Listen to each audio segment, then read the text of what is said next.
अस्सलाम वालेकुम। दुरूद शरीफ पढ़ें।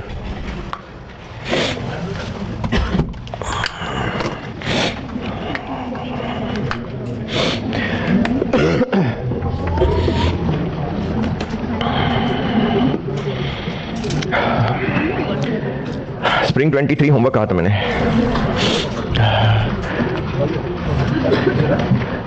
ये गुलबर्ग से भी आया है कोई एक? अच्छा, तो जीटी वाले किधर गायब हो गए आधे हैं?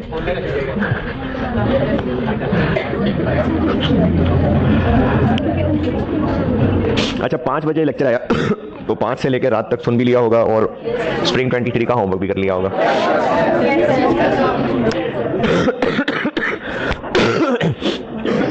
स्प्रिंग 23 में मसले भी होंगे। चलिए एक एक करके बताता हूं। वेयर हाउस,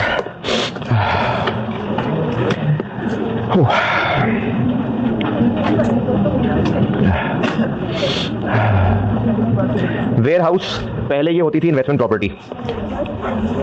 किया भी है किसी ने के, चले शाबाश। वेयर हाउस पहले होती थी इन्वेस्टमेंट प्रॉपर्टी और हमसे रिक्वायर्ड है 2022 और 2021, क्योंकि जब इंक्लूडिंग कंपैरेटिव फिगर्स कहते हैं ना तो उसका मतलब है कि पिछला साल भी बनना है। तो 22 और 21, तो जब 22 और 21 है तो हमारा काम शुरू होगा 1 जनवरी 21 से आगे। 2022 और 2021 के एक्सट्रैक्ट्स पूछे हैं। जो इन्वेस्टमेंट प्रॉपर्टी 2019 से थी होती रहे उसको हम करते आए होंगे और 31 दिसंबर 20 पे आखिरी बार 316 पे अपडेट कर लिया होगा। अब सवाल को मैं वहां से आगे चला रहा हूं, क्योंकि 31 दिसंबर 20 का मतलब है 1 जनवरी 21। यहां से आगे चलते हैं। ये 2022 में जाकर शिफ्ट किया तो इसका मतलब है कि 21 में दोबारा इस पे IAS 40 लगेगा और ये 344 पे अपडेट होगा, और जो इसमें डिफरेंस है 28 का वो गेन आ जाएगा। उसके बाद इसने शिफ्ट होना है PPE में, तो जिस दिन शिफ्ट होना है उस दिन फेयर वैल्यू, और वो चूंकि अभी एक दिन पहले ही शिफ्ट हुआ था, सॉरी एक दिन पहले ही अपडेट हुआ था, तो वही 344 ही IAS 16 की एंट्री पॉइंट बन जाएगा। तो वहीं से वर्किंग देखें, मैंने इन्वेस्टमेंट प्रॉपर्टी से क्लोज करके इसको PPE में स्टार्ट कर लिया। फिर उसके बाद इस पे 50 मिलियन और खर्च हुआ तो वो भी इसी की कॉस्ट में ऐड हो गया, और फिर उसके बाद ये हुआ है डेप्रीशिएट। तो इसमें डेप्रीसिएशन के 9 महीने में एतराज। अच्छा, इसमें किसी को ये लगता हो कि ये PPE में गया है कि IAS 2 में गया है? IAS 2 में क्यों? हाँ, ये ना किसी बच्चे को हो सकता है वर्ड इन्वेंट्री पढ़ के ये लग रहा हो कि ये तो इन्वेंट्री में चला गया है। ये इन्वेंट्री में नहीं चला गया, इन्वेंट्री इसमें आ गई है। ये वेयर हाउस है ना, तो इसमें इन्होंने कहा हुआ है कि उसके बाद इन्होंने इसको यूज करना शुरू कर दिया अपनी इन्वेंट्री के लिए। ML started using the warehouse for its inventory. तो वेयर हाउस जो है तो इन्वेंट्री रखने के लिए इस्तेमाल होना था, तो पहले वेयर हाउस किराए पे दिया करते थे, उसके बाद अपना ही स्टोर बना लिया, तो वो इसलिए इन्वेंट्री का वर्ड लिखा नजर आ रहा है। क्यों? तो यार ये नहीं मैं पीता यार। दूसरी कौन सी? हाँ, नहीं ये नहीं मैं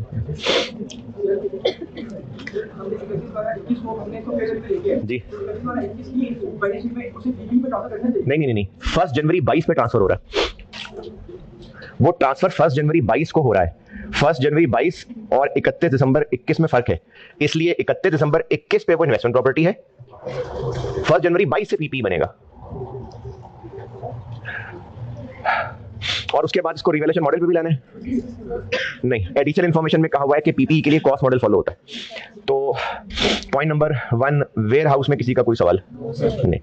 पॉइंट नंबर 2, इसमें ये सादा सा IAS 16 का एस्टीमेट चेंज वाला सवाल है। पहले रिड्यूसिंग बैलेंस लगेगा और आपको नया रेट डेप्शन का रेट निकालना पड़ेगा, उसके बाद ये एस्टीमेट चेंज होके स्ट्रेट लाइन बन जाएगा। इस पे अगर किसी को कोई एतराज है तो उसको ऐसा करना चाहिए कि हाँ। पॉइंट नंबर 2 हो गया। पॉइंट नंबर 3, ये मल्टीपल सोर्सेज IAS 23 वाला सवाल है, लेकिन इसमें उन्होंने खुद मेंशन कर दिया कि कौन कौन से पैसे कहां से इस्तेमाल करने हैं। वरना मल्टीपल सोर्सेज में हम ये किया करते थे कि साइमल्टेनियसली वर्किंग शुरू करते थे और फिर देखते थे कहां पैसे अवेलेबल हैं, लेकिन जहां उन्होंने खुद तीसरा कॉलम बनाकर बता दिया कि ये पैसे कहां कहां से इस्तेमाल किए, तो ये मसला उन्होंने हल कर दिया। तो इसमें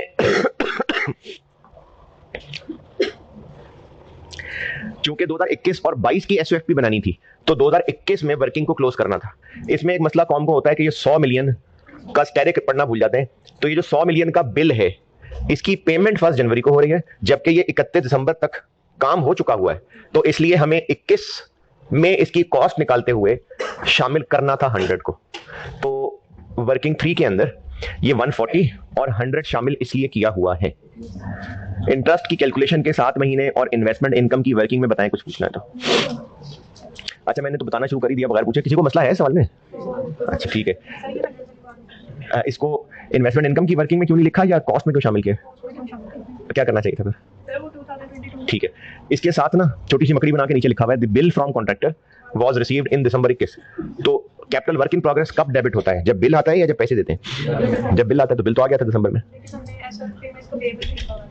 क्योंकि बिल आ गया था ना। Contract work in progress debit और पेबल टू कॉन्ट्रैक्टर क्रेडिट, तो वो करंट लायबिलिटीज में पेबल भी शो हो गया। और ये जब आपको मैंने पहली दफा सवाल कराया था ना, उसमें एसएफपी के एक्सट्रैक्ट भी बनाए थे, तो वो पेबल भी आएगा करंट लायबिलिटी में। और फिर 2022 के शुरू होते ही ये पैसा खर्च हो गया, इसलिए 22 में इन्वेस्टमेंट इनकम में नहीं आया कुछ, क्योंकि पहले दिन ही ये पैसे खर्च हो गए। और जनरल बोरिंग से जो पैसा इस्तेमाल हुआ है, तो उस पर फिर जनरल बोरिंग का इंटरेस्ट आया है। बाकी पैसे चूंकि अपने में से थे, तो इसलिए वो क्लियरली उसने मेंशन किया है कि आखिरी वाला 160 वो जनरल बोरिंग में से। और आप बताएं इसमें क्या पूछना है जी?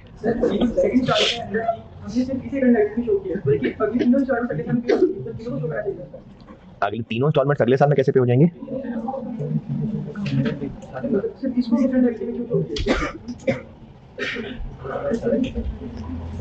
नहीं, आप ये पूछ रहे हैं कि करंट लायबिलिटीज में जो पेएबल टू कॉन्ट्रैक्टर 100 आ रहा है, ये वो है ना जो दिसंबर 21 में बिल आ गया था।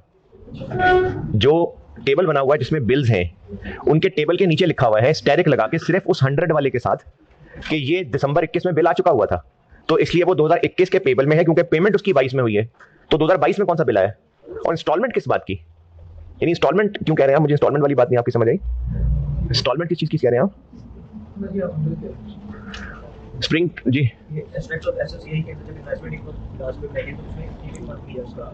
तो ये वो है ना जो वहां से निकाला हुआ है कैपिटलाइजेशन पीरियड से।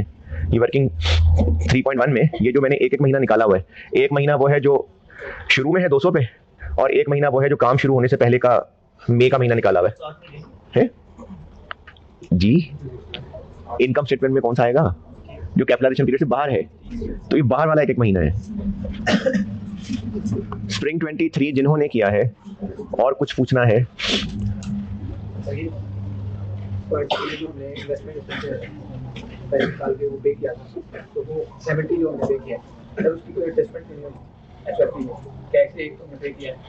नहीं, 70 कहाँ से पे किया? सी अपना पैसा है ना। हाँ जी सर, लेकिन देखो फंड्स तो निकाल के उस तरफ पे किया ना, एक कैश निकले।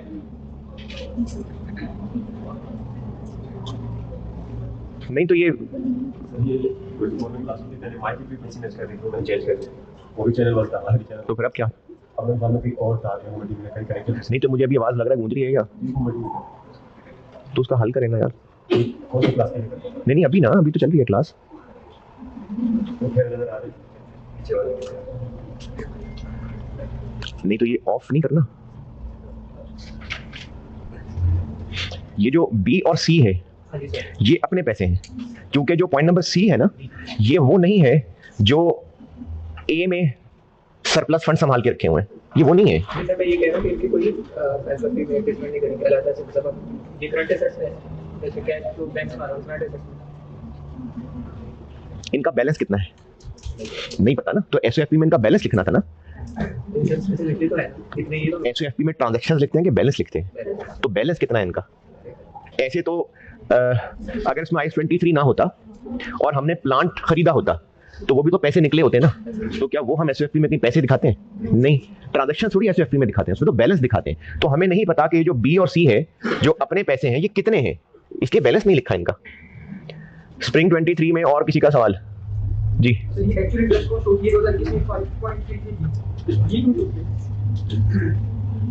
इनकम स्टेटमेंट में यार वो भूल गए सब। जो कैपिटलाइजेशन पीरियड से बाहर है, तो क्या वो इंटरेस्ट कॉस्ट एक्सपेंस में नहीं दिखाएंगे?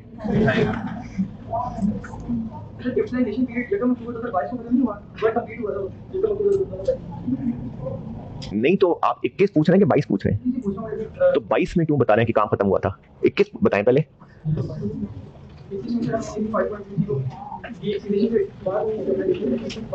अरे शुरू भी तो बाउंड्री से पहले हो सकता है ना। कैपिटलाइजेशन पीरियड शुरू कब हो रहा है? लोन कब लिया है? तो कितने महीने फारे हो गए बीच में से? 2। तो वो 2 महीने इंटरेस्ट एक्सपेंस में आ जाएंगे। इसी तरह वो जो इन्वेस्टमेंट इनकम शो हो रही है, ये भी तो ऐसे ही किया हुआ है ना कि जो कैपिटलाइजेशन पीरियड से बाहर निकलते हैं वो इनकम में आ जाते हैं। स्प्रिंग 23, स्प्रिंग 23, ठीक है, डन। ऑटम 21 पढ़ लें, ऑटम 21 पढ़ लीजिए।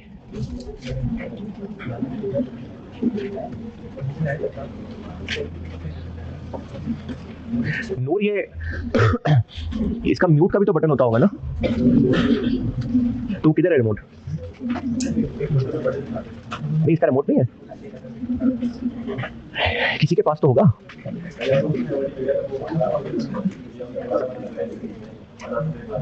तो इसमें म्यूट का बटन भी नहीं है दबाने से?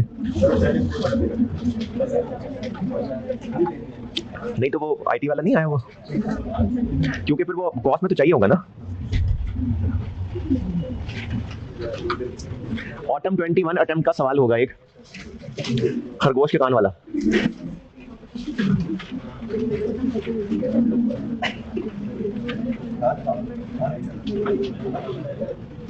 मिल गया?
क्या करना है इससे?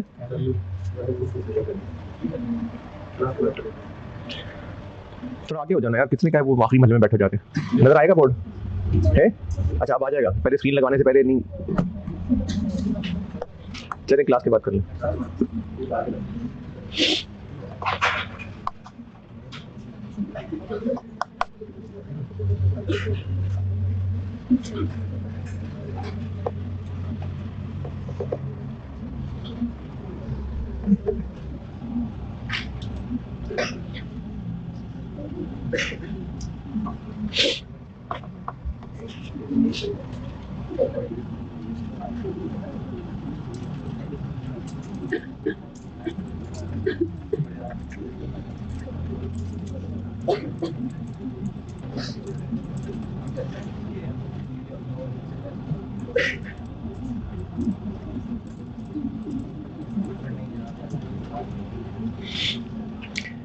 चलिए अगर पैदल भी पढ़ रहे होंगे तो पढ़ लिया होगा अब तक। एसओएफपी और एसओसीआई के एक्सट्रैक्ट्स रिक्वायर्ड हैं इंक्लूडिंग कंपैरेटिव फिगर्स 2020 के, तो 20 भी और 19 भी। लेकिन इसमें वैसे तो चले सवाल वाले ने कह दिया कि पीपीई कॉस्ट मॉडल पे है अदर इंफॉर्मेशन में, और इसलिए रिवैल्यूएशन तो है ही नहीं। लेकिन अगर रिवैल्यूएशन होती भी तो सवाल की रिक्वायरमेंट में वर्ड्स पे गौर करिएगा, prepare relevant extracts from BEL's statement of profit and loss, बस स्टेटमेंट ऑफ कंप्रिहेंसिव इनकम नहीं कहा। फर्क, statement of profit and loss मांग रहा है बस, इसका मतलब ओसीआई नहीं मांग रहा। तो इस सवाल में बहरहाल चले है नहीं रिवैल्यूएशन।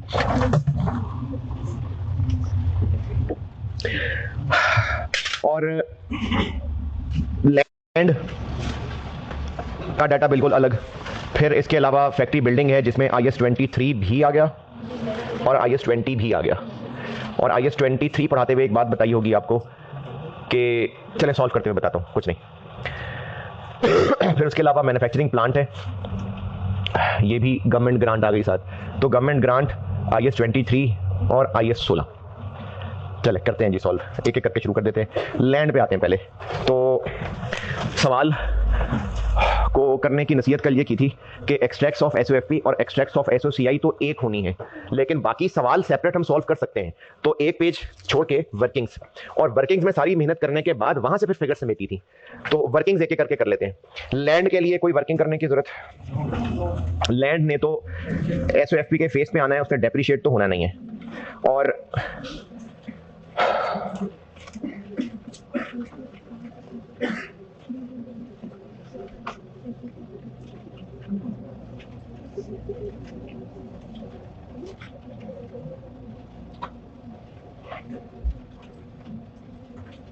जी लैंड ने तो डेप्रिशिएट नहीं होना, तो लैंड की तो वर्किंग की भी कोई जरूरत नहीं है ना। Land was recorded at its fair value, ये क्यों लिखा? क्योंकि IS 20 में हमने चीज पढ़ी थी कि अगर नॉन कैश ग्रांट मिले तो उसको रिकॉर्ड करने के दो तरीके होते हैं, या तो कोई मामूली सी अमाउंट या फिर फेयर वैल्यू। तो वो उन्होंने बता दिया कि इसको फेयर वैल्यू पे रिकॉर्ड किया, तो लैंड तो एसओएफपी में स्ट्रेट एक एसेट आ जाएगी। लैंड से आगे चलते हैं।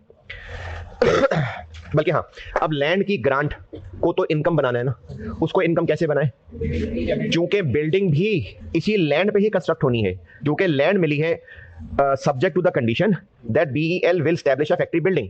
तो फिर लैंड की ग्रांट ने बिल्डिंग की डेप्रिसिएशन से मैच होना है। तो जो लैंड की ग्रांट 100 मिलियन है, इसने बिल्डिंग की डेप्रिसिएशन से मैच होना है। तो वो जब बिल्डिंग को सॉल्व करेंगे तो साथ उसका ग्रांट वाला कॉलम भी चला लेंगे। फैक्ट्री बिल्डिंग पे आते हैं। फैक्ट्री बिल्डिंग में IS 20 एसओसीआई और एसओएफपी के एक्सट्रैक्ट का एक पेज छोड़ दिया, अब वर्किंग्स कर रहे हैं। ये मैं करा रहा हूं आपको ऑटम 21। अच्छा, अब ये मैं आपको बोर्ड पे स्प्रिंग 20 कर दिया, एक होमवर्क दे दिया अगर किया तो, और ये कर रहा हूं। इनमें सब में सिखाने वाली बात यही थी बस बोर्ड पे करके कि मल्टीपल इंफॉर्मेशन को मैनेज कैसे करना है। अदरवाइज ये सारे हैं छोटे छोटे किए हुए सवाल, मिला के एक बड़ा सवाल बनाया और 20 नंबर दे दिए। इसके कितने? 17 नंबर, 16। तो एक पेज एक्सट्रैक्ट्स का छोड़ के अब आते हैं बिल्डिंग पे। तो बिल्डिंग की कॉस्ट IS 23 का आ गया सवाल। अब बिल्डिंग की कॉस्ट निकालने के लिए हमें इसका काम शुरू करना है 2019 से ना। तो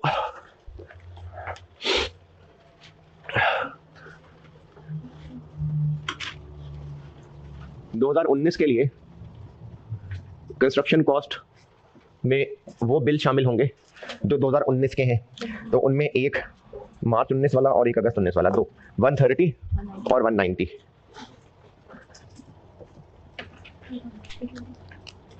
$320 स्पेसिफिक लोन है जी नहीं।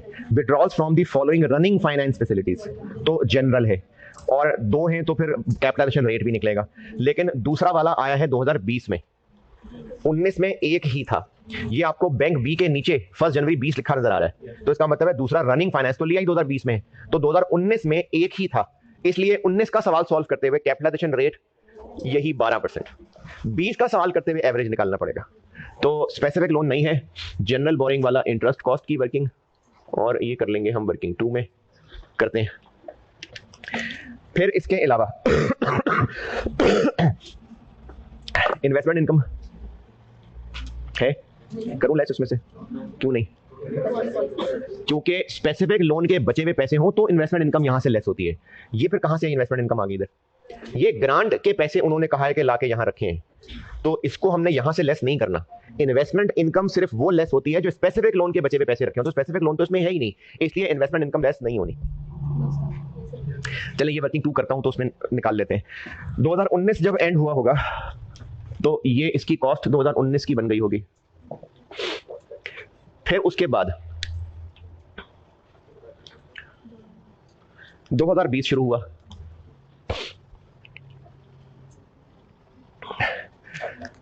दो 2020 के लिए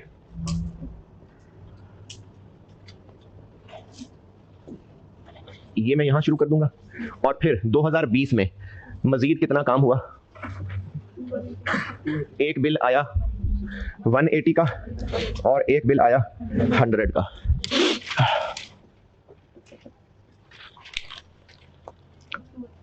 ये 2019 का क्लोजिंग 19 की एसओएफपी में आएगा।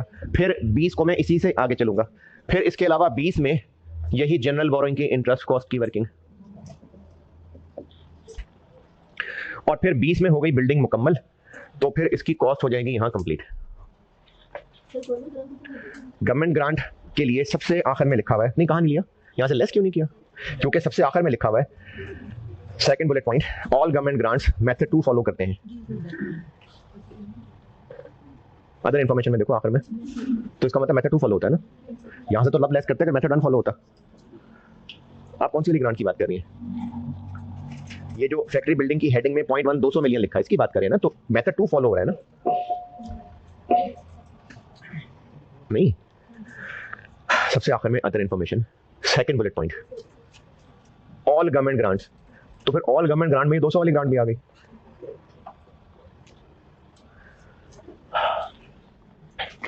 और फिर ये हो जाएगी कंप्लीट, तो उसके बाद डेप्रिसिएशन भी चार्ज होगी।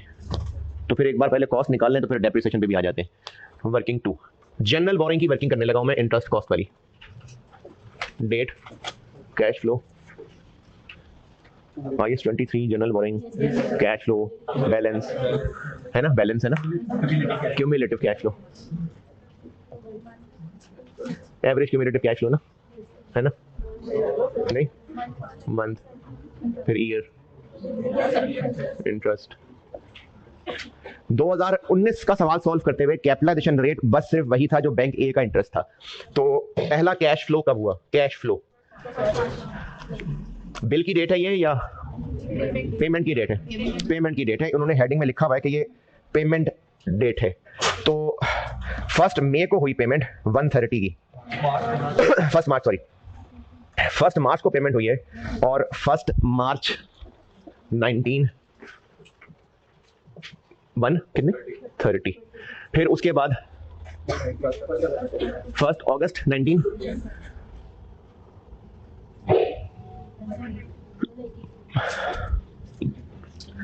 फिर उसके बाद 2019 की हमें ईयर एंड का ब्रेक डालना पड़ेगा।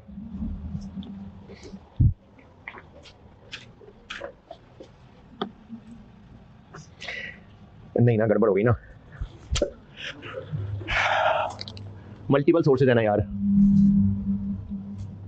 मल्टीपल सोर्सेज वाला सवाल है। ये जो गवर्नमेंट ग्रांट है ये स्पेसिफिक लोन है, तो फिर अपने पैसे, स्पेसिफिक लोन, जनरल बोरिंग, अपने पैसे। मल्टीपल सोर्सेज वाला सवाल होता था तो मल्टीपल वर्किंग खोलते हैं ना, हाँ तो मिस हो गई ना। ये अपने पैसे आ गए। देखें गवर्नमेंट से हमें ग्रांट मिली है तो क्या ये बोरिंग है? तो फिर अपना पैसा हुआ ना। तो फिर मल्टीपल सोर्सेज वाला सवाल बन गया, जनरल बोरिंग, अपने पैसे।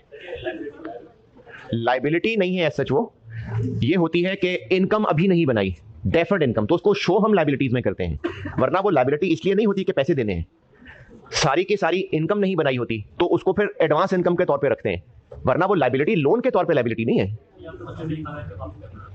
अगर ग्रांट की शर्तें पूरी ना हो तो हाँ वापस ही करनी हुआ करती है, लेकिन उससे वो लोन नहीं बन जाता। गवर्नमेंट ग्रांट खत्म कर दिया हमने। कहीं मैंने गवर्नमेंट ग्रांट को लोन कह के तो नहीं पढ़ाया आपको? चलो शुक्र है। गवर्नमेंट ग्रांट लोन नहीं होता। अगर मेथड 1 फॉलो हो रहा है तो क्या फिर कल को वापस नहीं करनी पड़ सकती? तब तो हमने कहीं इसको लायबिलिटी नहीं बनाया होता था। तो कल को वापस करनी पड़ सकती है, अगर कंडीशंस पूरी ना की तो वापस करनी पड़ जाएगी। इस वजह से हम इसको लोन नहीं बना लेते ना। मेथड 1 फॉलो हो रहा होता फिर तो लायबिलिटी ना आ रही होती। तो इसलिए गवर्नमेंट ग्रांट लोन नहीं है, पैसे मिले हैं, लोन नहीं है, तो फिर वो अपने पैसे हुए। तो इसलिए ये ओन फंड वाली वर्किंग। कब मिल गई ग्रांट? 1 फेब को।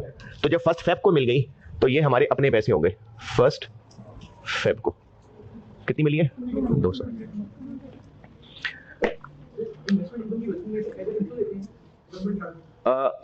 वो अगर इन्वेस्टमेंट इनकम की वर्किंग चल रही हो तो, जब सरप्लस फंड्स लोन स्पेसिफिक वाले हैं ही नहीं तो इन्वेस्टमेंट इनकम वाली कौन सी वर्किंग बनाए हम? देखो, हम IAS 23 के सवाल में इन्वेस्टमेंट इनकम की वर्किंग बनाते ही कब है? जब स्पेसिफिक लोन होता है। तो कहां है स्पेसिफिक लोन? स्पेसिफिक लोन तो है नहीं। वो तो था अगर हम इन्वेस्टमेंट इनकम की वर्किंग कर रहे हो तो गवर्नमेंट ग्रांट मिलने में वहां से रिकवरी ले लेते हैं। यहां तो है ही नहीं। और अगर जनरल बोरोइंग की वर्किंग चल रही होती तो फिर हम इसको जरूर यहां इनफ्लो लेते। ये भी शुरू नहीं हुई थी अभी, ये तो गलती से शुरू हो गई ना। अभी ये भी शुरू नहीं हुई थी। अगर ये शुरू हो गई होती, बाकी लोग भी सुने, मैंने एक पॉइंट लिखवाया था कि कस्टमर से मिला पैसा और गवर्नमेंट से मिली ग्रांट। अगर सरप्लस फंड्स, वो जो स्पेसिफिक लोन की इन्वेस्टमेंट इनकम की वर्किंग है, वो चल रही हो तो उसमें एज एन इनफ्लो ले लेते थे। तो वो तो यहां चल नहीं रही। या दूसरी बात मैंने जनरल बोरिंग में बताई थी कि यहां पर हम उसको एक खर्चा जो आउटफ्लो दिखा रहे होते हैं उसमें फिर इनफ्लो ले लेते हैं। तो ऐसा भी यहां नहीं हो रहा। जनरल बोरिंग की वर्किंग भी अभी खाली है, स्पेसिफिक वाली वर्किंग है ही नहीं। अब जो गवर्नमेंट से पैसा मिल रहा है क्या वो बोरोइंग है? तो फिर वो अपना पैसा है, तो इसलिए मैंने वो ओन फंड में लिख दिया। ठीक है। अब यहां पर एक IAS 23 वाली बात जोड़ने लगा हूं। अगर आपको बिल्कुल भूल-भाल गया है तो भी लिख ले, जब कभी रिवाइज करेंगे तो पता चल जाएगा। और अगर थोड़ी बहुत मेरी बात याद हो तो समझ के लिख लें। जब आपको मैंने गवर्नमेंट ग्रांट वाला पॉइंट लिखवाया था ना, अब मैं आपको पॉइंट पूरा कनेक्ट करके देने लगा हूं। मैंने वहां 2 बातें तोड़ के लिखवाई थी। एक, मैंने वहां पर गवर्नमेंट ग्रांट की बात स्पेसिफिक लोन पढ़ाते हुए लिखवाई थी और तब यह बताया था कि इन्वेस्टमेंट इनकम की वर्किंग चल रही होती है और अगर गवर्नमेंट ग्रांट मिल जाए तो उसमें हम एज एन इनफ्लो दिखा देते हैं। याद है बात? ये मैंने तब लिखवाई भी थी। फिर जनरल बोरोइंग की वर्किंग पढ़ाते हुए कहा था कि अगर जनरल बोरोइंग की वर्किंग चल रही है और गवर्नमेंट ग्रांट मिल जाए तो उसमें हम यहां माइनस, हाँ, क्योंकि कैश फ्लो लिखे होते थे तो एज ए नेगेटिव, आउटफ्लो नहीं, एज ए नेगेटिव हम ले लेते थे। तो ये तब तक की बात थी जब ये दोनों वर्किंग चल रही हो। अब इस सवाल में मैंने ऐसा क्यों नहीं किया? एक तो इन्वेस्टमेंट इनकम की वर्किंग की कोई नहीं बन रही, दूसरा, अब इन तीनों चीजों को जोड़ता हूं। स्पेसिफिक लोन की वर्किंग इन्वेस्टमेंट इनकम वाली चल रही हो और ग्रांट आ जाए, वहां पर एज एन इनफ्लो दिखा दे।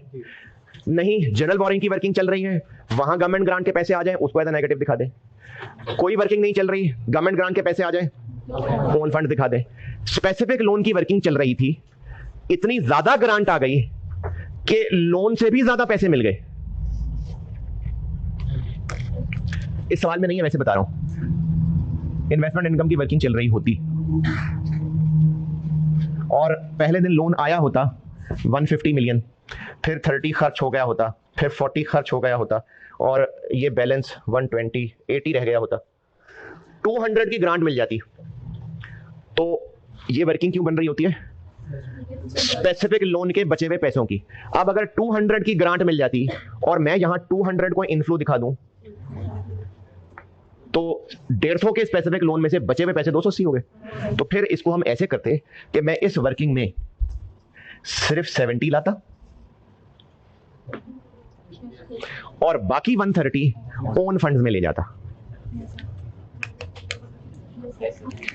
जो स्पेसिफिक लोन के बचे हुए पैसों में इन्वेस्टमेंट इनकम आती है, इन्वेस्टमेंट इनकम वाली वर्किंग, गवर्नमेंट ग्रांट मिले तो इसमें एज एन इनफ्लो दिखाया ना। अब अगर बता रहा हूं कि अगर इतनी ज्यादा ग्रांट मिल गई कि वो लोन की अमाउंट से ऊपर बैलेंस निकल जाएगा, तो लोन की अमाउंट से ऊपर बैलेंस नहीं निकालना, उससे जो ऊपर वाला पोर्शन ग्रांट का है वो ओन फंड्स में ले जाएगा। हाँ जी, लिखने वाली बात।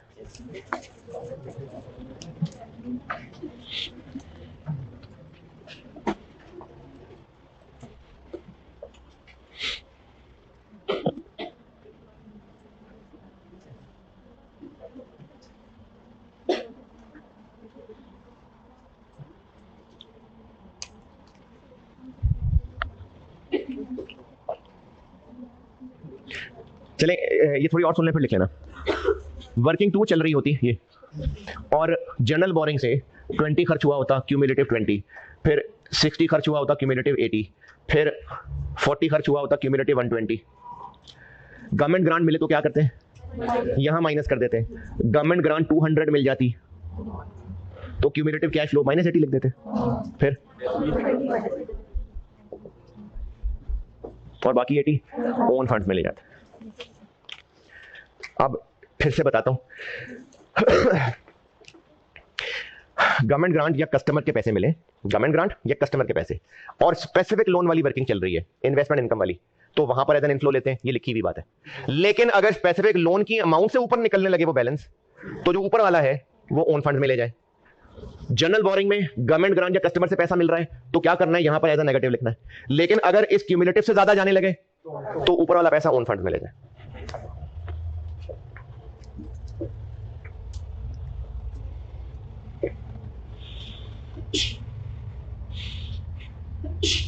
अभी बिलों की क्लास है, टैक्स की।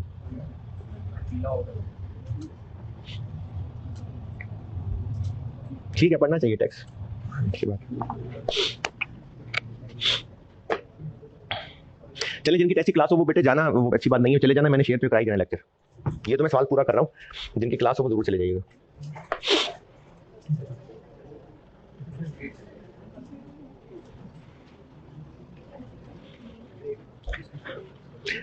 तो इस सवाल में चूंकि हमें गवर्नमेंट से ग्रांट मिली, ना कोई इन्वेस्टमेंट इनकम की वर्किंग चल रही थी, और जनरल बोरिंग में तो अभी कोई पैसा इस्तेमाल ही नहीं हुआ था जिसको रिवर्स करते, इसलिए 200 का 200 ओन फंड में चला गया।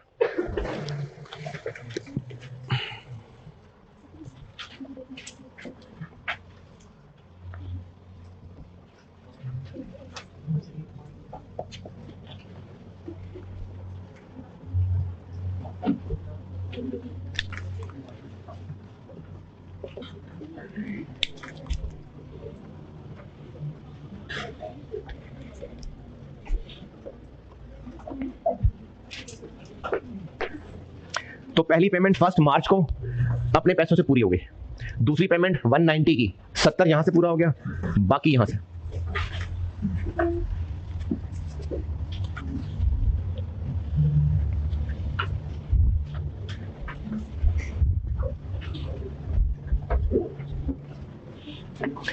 अच्छा, वो शर्मा रहे बच्चे के करके उठ रहे हैं, मैं चुप कर जाता हूं, जिन्होंने जानने चले जाए, मैं शेयर क्लास।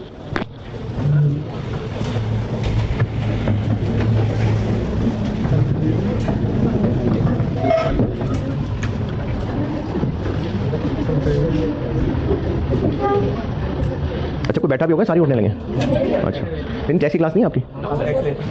अच्छा,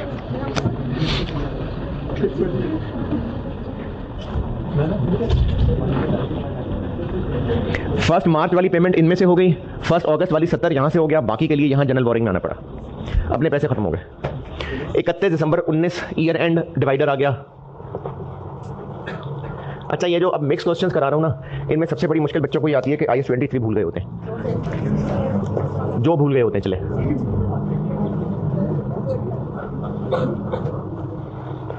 कितने महीने? 5। और क्योंकि 2019 में था ही एक, तो फिर इस वक्त कैपिटलाइजेशन रेट बस 12% ही था, तो 120 12% 5/12 जी 6, बस पूरा 6, 326 326।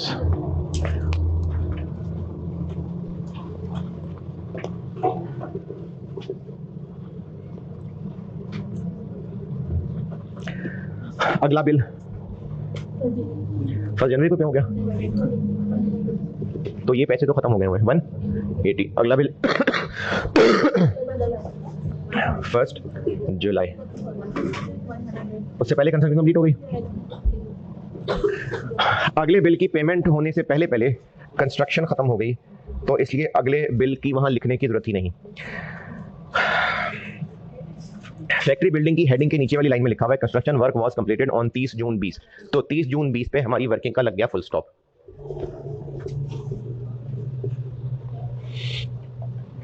तो यहां महीने ही कोई नहीं है, यहां 6।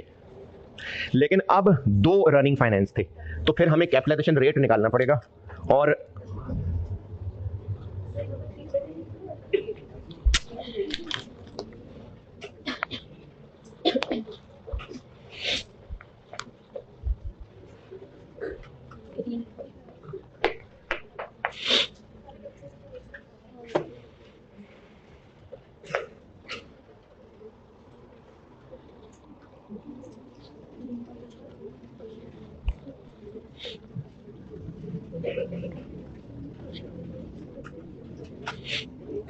अच्छा, मैं नींद में भी हूँगा ना तो समझा सही लूँगा, लेकिन ये बीमारी से मेरे दिमाग की प्रोसेसिंग आदि फारिग हो चुकी हुई है, तो इसलिए ये गलतियाँ हो रही हैं, वरना मैं दिल का बुरा आदमी नहीं हूँ। लोन ए और लोन बी, इसमें हमें वो महीने की वेटेज लानी पड़ेगी कि नहीं? IS 23 कैपिटलाइजेशन रेट कैलकुलेशन में एक सिनेरियो बनाया था जिसमें हम W में सिर्फ अमाउंट ले रहे थे, और एक सिनेरियो बनाया था जिसमें पीरियड भी ले रहे थे। तो इसमें हमें पीरियड का वेटेज लेना है या नहीं? नहीं लेना। क्यों नहीं लेना? क्योंकि अगर दूसरा लोन लिया भी है तो वो तो पहली तारीख को ही ले लिया है और वापस कोई किया नहीं, तो इसलिए हमें पीरियड और W लेने के तकल्लुफ की जरूरत नहीं है, तो बस लोन अमाउंट और रेट काफी है। अब इसमें आप वो दोनों लोन अमाउंट ले लें सिंपली, और रनिंग फाइनेंस है तो क्या यूज करना होता है? Average balance. तो एवरेज बैलेंस ए का कितना? 2020 कर रहा हूं मैं, 2020 300 और 150। हम 2020 का कैपिटलाइजेशन रेट निकाल रहे हैं, इसलिए एवरेज बैलेंस जो है ना वो 2020 वाला ही लेना है। तो 300 और 150, और इसका इंटरेस्ट 12 और इसका 14, ये बन गया 21, 57 और 450, और कैपिटलाइजेशन रेट आ गया 12.6।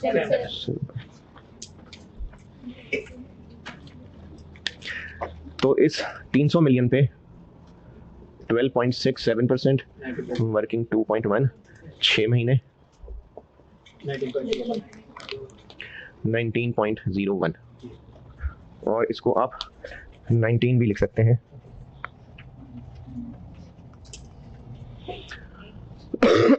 चले 19 काफी। तो ये 19 आ गया यहाँ, और इस बिल्डिंग की कॉस्ट बन गई 625, और ये 30 जून 20 का वाकया है, तो फिर 30 जून 20 से लेके 6 महीने की डेप्रिसिएशन भी आएगी 625, लाइफ 25, आरवी नहीं है, और 6 महीने 12.5, 612.5। ये हो गई बिल्डिंग। तसल्ली बख्श IS 23 का सवाल।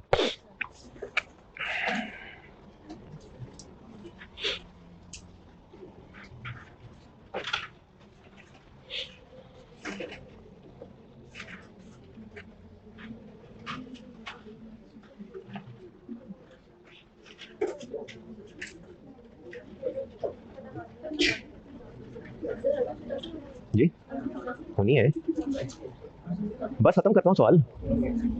R2 भी है, कॉस्ट भी है, कॉस्ट भी है, कॉस्ट भी है।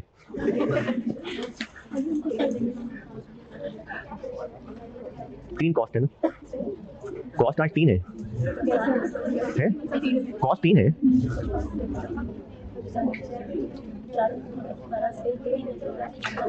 लेकिन नंबर तो 2 ही होंगे ना क्लासेस के, वो 1.5 घंटा नहीं, वो तो बस कहने में 3 घंटे ना, वो तो बीच में ज़ोहर भी करनी है। तो अभी भी बाकी भी है सवाल, को जल्दी नोट करें ना, ताकि मैं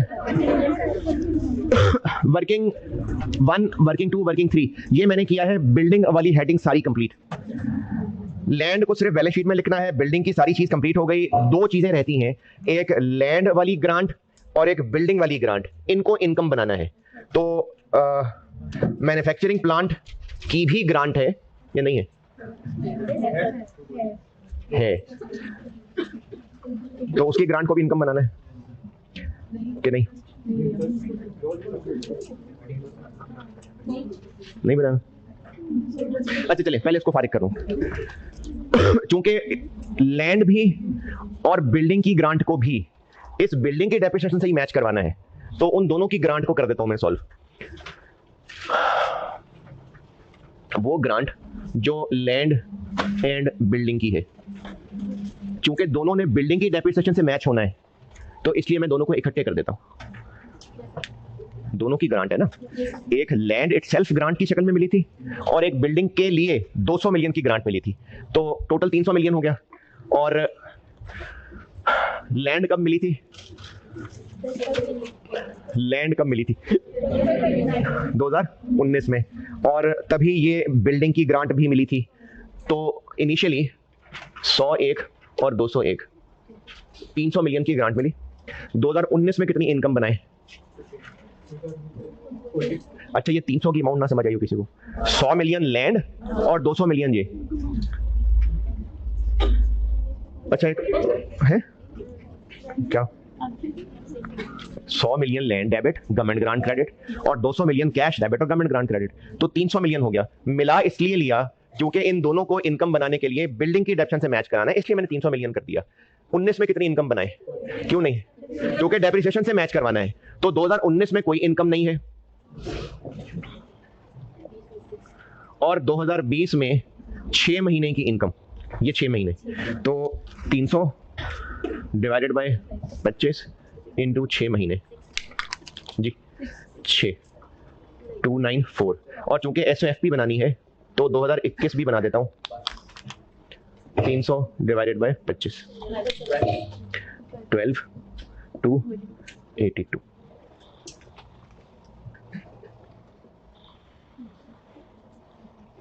अच्छा, हो सकता है किसी मासूम बच्चे के दिल में एक सवाल आ रहा हो कि ये जो 200 मिलियन की ग्रांट थी ये तो खत्म हो गई थी। खत्म नहीं हो गई थी? तो ये 200 मिलियन की ग्रांट खत्म नहीं हो गई थी, तो इसको इनकम क्यों बना रहे हैं? नहीं, किसी को नहीं लग रहा? नहीं आ रहा होगा दिल में, आ रहा है ना, थोड़ा थोड़ा आ रहा है ना। तो ये 200 मिलियन तो खत्म हो गए थे, फिर इनकम क्यों बनाए? ये 200 मिलियन खत्म नहीं हो गए हैं? नहीं, 200 मिलियन खत्म हो गए ना, तो फिर इनकम क्यों बनाए? तो खत्म हो गए। मैंने कहा 200 मिलियन तो खत्म हो गया, तो फिर इनकम क्यों बना रहे हैं? 200 मिलियन खत्म हो गया तो इनकम क्यों बना रहे हैं? ये तो सारे ही मासूम बच्चे हैं यार। हाँ भैया, दूसरी गली वाले, ये 200 मिलियन तो खत्म हो गया तो इसको इनकम क्यों बना रहे हैं? अरे भाई, पैसे खत्म हुए ना, cash debit government grant credit. Cash को नहीं इनकम बना रहे होते, वो जो गवर्नमेंट ग्रांट क्रेडिट है उसको इनकम बना रहे होते। तो कैश खत्म हुआ था। स्पेसिफिक लोन का पैसा खत्म हो जाता तो लोन भी खत्म हो जाता है। तो कैश इस्तेमाल हुआ है ना, तो कैश इस्तेमाल हुआ है, गवर्नमेंट ग्रांट 200 की, उसको तो इनकम बनाना ही बनाना है ना। किसी को सवाल समझ आया, ना किसी को जवाब समझ आया। पॉइंट नंबर 1 और पॉइंट1 नहीं, लैंड और फैक्ट्री बिल्डिंग डन। लैंड और फैक्ट्री बिल्डिंग। अब आते हैं प्लांट पे, और इस प्लांट को 420 मिलियन का खरीदा था और 240 मिलियन हमें गवर्नमेंट से मिला था लोन, और ये लोन फॉरगिवेबल लोन था। The loan will be forgiven अगर प्लांट को 4 साल ऑपरेट किया तो फॉरगिवेबल लोन गवर्नमेंट ग्रांट होता है if there is reasonable assurance कि हम वो शर्तें पूरी कर लेंगे। तो upon acquisition there is a reasonable assurance कि हम शर्तें पूरी कर लेंगे, तो फिर ये 240 की ग्रांट है। ठीक है ये लोन, लेकिन चूंकि फॉरगिवेबल है और हमें रीजनेबल एश्योरेंस है कि शर्तें पूरी कर लेंगे, तो इसलिए ये गवर्नमेंट ग्रांट है। तो पॉइंट नंबर मैन्युफैक्चरिंग प्लांट, ये भी IS 20 गवर्नमेंट ग्रांट आ गई, तो उधर जगह है। वर्किंग 5 प्लांट और उसकी ग्रांट। वाह, प्लांट और उसकी ग्रांट कब?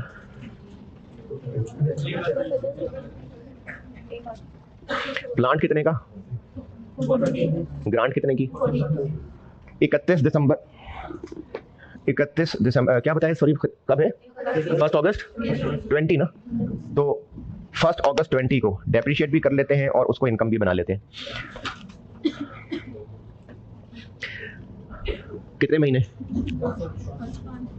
तो 5 महीने की रेफशन 17 पॉइंट और 5 महीने की इनकम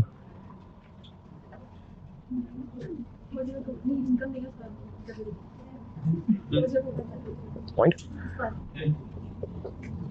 और चूंकि बैलेंस शीट भी बनानी है तो 2021 की इनकम भी निकाल देता हूं। पता नहीं, सुनी सुनाई बात पे मैंने लिखा है। लाइफ कितनी है? 10 साल लाइफ है और 5 महीने की डिडक्शन। यही है, 10 साल लाइफ है और 5 महीने की इनकम, और 21 बना लेते हैं पूरा 24। बस अब यहां से एसओसीआई और एसओएफपी भरते हैं।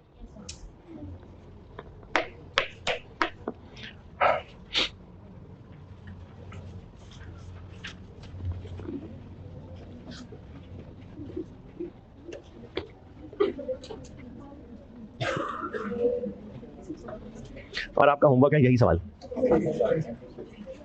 ये सवाल आपने करना है। अरे भी एसएफपी तो भर लूं, नहीं खुद तो आप कर लेंगे, इसलिए तो मैं होमवर्क दे रहा हूं, खुद तो आपने कर ही लेना है। कर रहा हूं ना भाई, कर रहा हूं।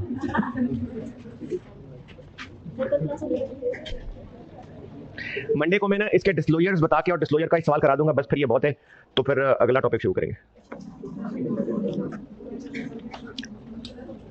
लास्ट टाइम नोट का सवाल आया था, तो अभी तक की तरतीब के हिसाब से तो एक्सट्रैक्ट्स के चांस बनते हैं, क्योंकि ऑटम में नोट आता है,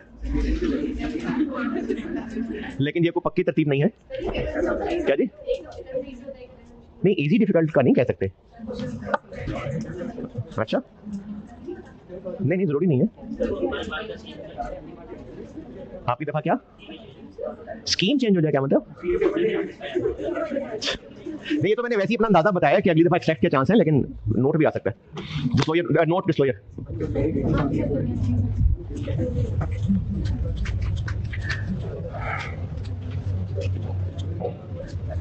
अच्छा, ये जो भी मेरा ख्याल है तीसरी क्लास है आज, ये जो मैंने आपको कंबाइंड प्रैक्टिस करानी शुरू की है, इसमें क्या मुश्किलें हैं?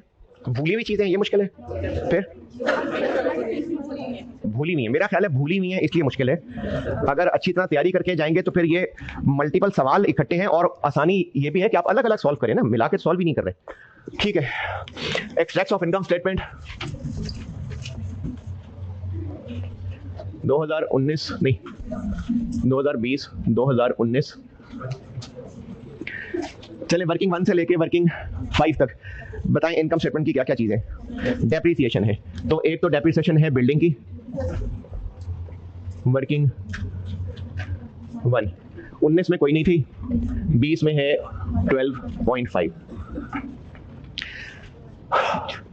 और प्लांट की डेप्रिसिएशन है 19 में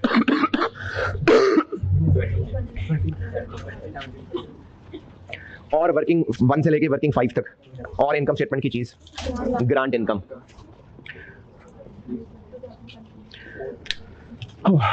तो 19 में ये तो नहीं है, वो भी नहीं है। 20 में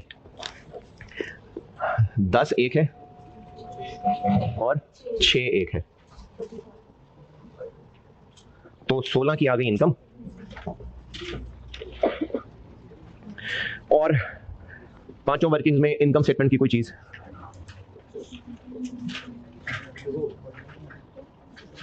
पांचों वर्किंग में इनकम स्टेटमेंट की कोई और चीज। IAS 23 पे याददाश्त के घोड़े दौड़ाएं।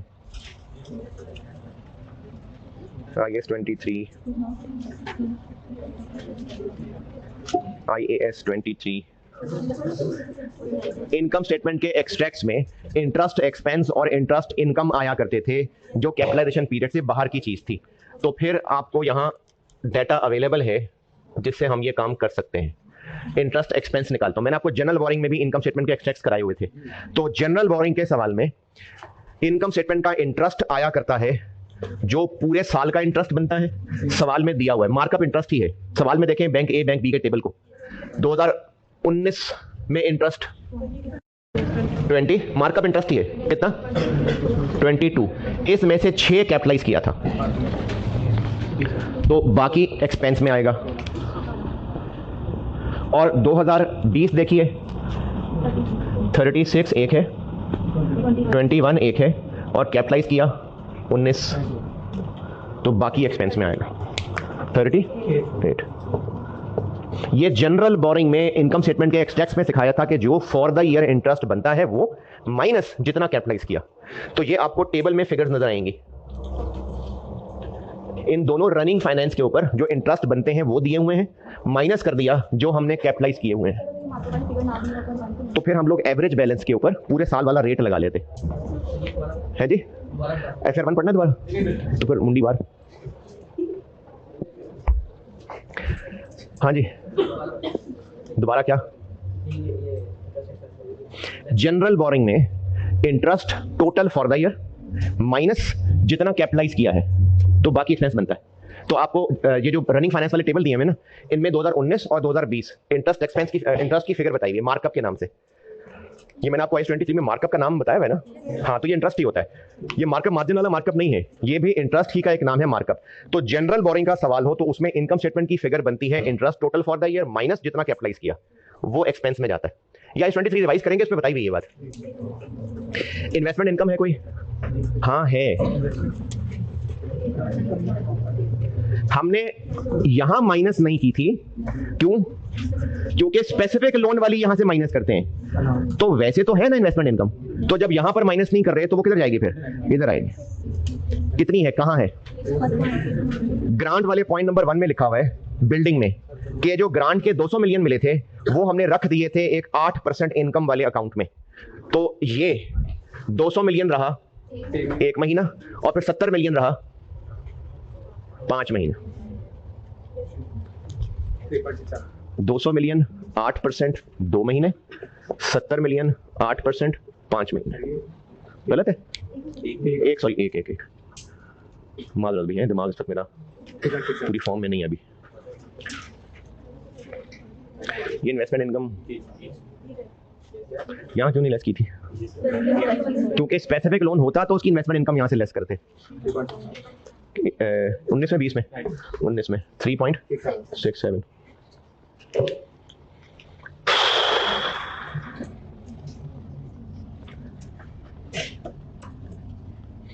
ये सवाल आपने करना है जरूर, और अब्बू से साइन भी करवा के लाने।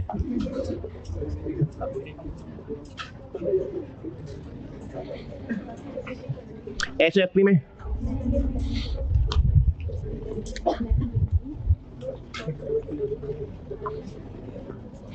इन्वेस्टमेंट इनकम समझ आई?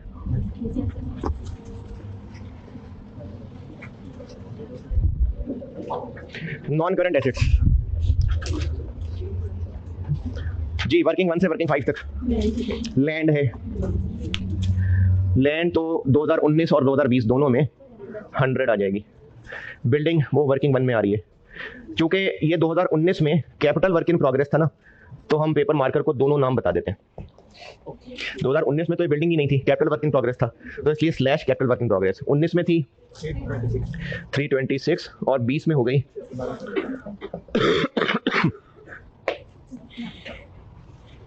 प्लांट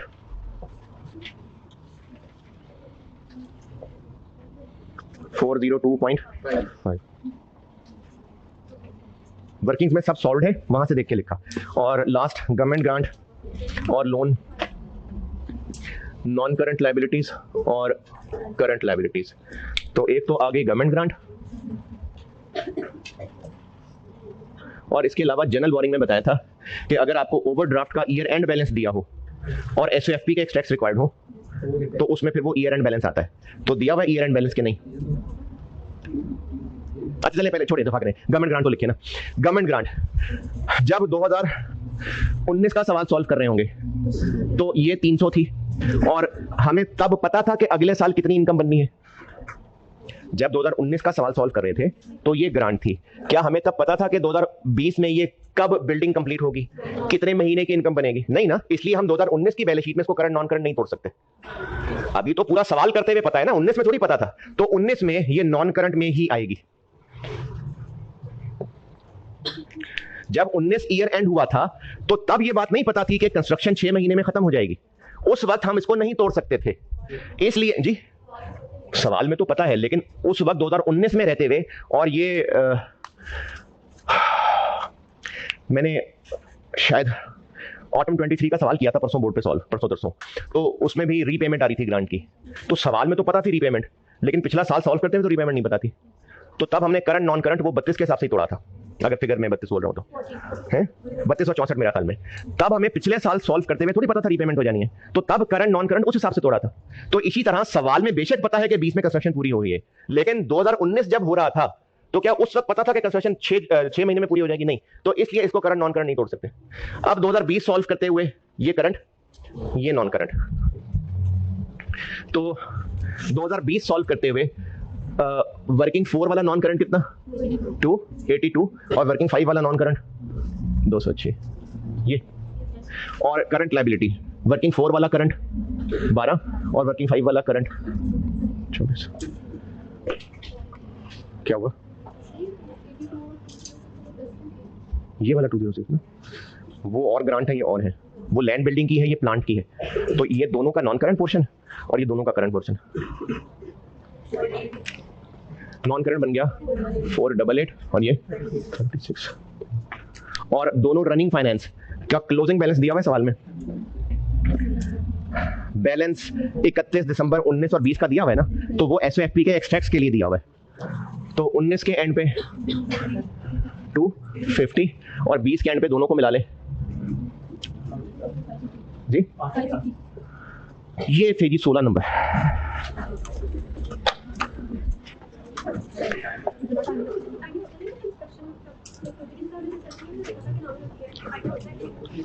अच्छा, इसमें ना अगर आप ये 6 महीने की खुद से सोच के कि कंपनी को तो पता ही है, अगर आप इसको तोड़ भी देंगे तो सही है, गलत नहीं है। यानी इस बात पे नंबर नहीं काटेंगे कि उसने करंट नॉन करंट को क्यों तोड़ा। आई के अपने कुछ सोल्यूशन में करंट नॉन करंट भी नहीं तोड़ा होता, तो तोड़ना चाहिए। तो इसलिए ये कॉन्सेप्चुअली बता रहा था कि हमें नहीं पता होगा कितना तोड़ना है, लेकिन अगर आप तोड़ना चाहें तो तोड़ लें। Autumn 21 done. यही सवाल होमवर्क है, और अगर एक दफा करके तसल्ली ना हो तो दोबारा करना, लेकिन ये आपने करना है खुद, देख के लिखने को नहीं कह रहा हूं। उसकी तरह तो 10 दफा लिखने कोई फायदा नहीं है, खुद से सॉल्व करना है। चले जाएं।